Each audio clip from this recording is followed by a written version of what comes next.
Russia Ukraine যুদ্ধের চলমান পরিস্থিতিতে রাশিয়ার প্রেসিডেন্ট ভ্লাদিমির পুতিন রুশ বাহিনীকে পরমাণু অস্ত্র ব্যবহারের অনুমতি দিয়েছেন। মঙ্গলবার এক ডিক্রিতে সই করে রুশ প্রেসিডেন্ট এই সিদ্ধান্ত নিয়েছেন।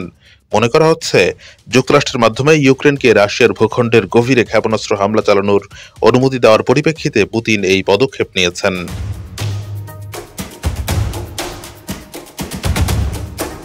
ডিক্রিতে বলা হয়েছে, যদি কোনো পরমাণু শক্তিধর দেশ রাশিয়ার ভূখণ্ডে হামলা চালাতে কোনো তৃতীয় পক্ষকে সহায়তা করে, তাহলে পাল্টা প্রতিক্রিয়া হিসেবে রাশিয়া তার পরমাণু অস্ত্র ব্যবহার করতে পারবে।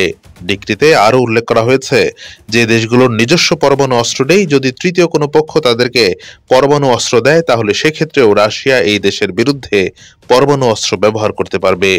নতুন এই ডিক্রি মঙ্গলবার রাশিয়ার যুদ্ধের 1000তম দিনে পুতিনের মুখপাত্র দিমিত্রি পেসকভ ঘোষণা করেন। পেসকভ সাংবাদিকদের জানান, রাশিয়া সবসময় পরমাণু অস্ত্র ব্যবহারের বিপক্ষে ছিল, তবে নিরাপত্তা এবং সার্বভৌমত্ব রক্ষার জন্য এই পদক্ষেপ নিতে বাধ্য হয়েছেন পুতিন।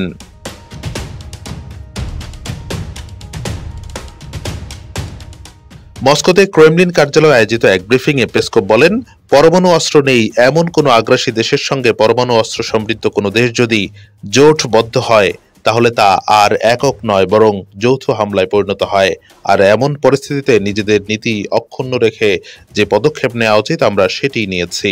পেসকভ আরও বলেন, রাশিয়া সবসময় পরমাণু অস্ত্র ব্যবহার করার বিপক্ষে।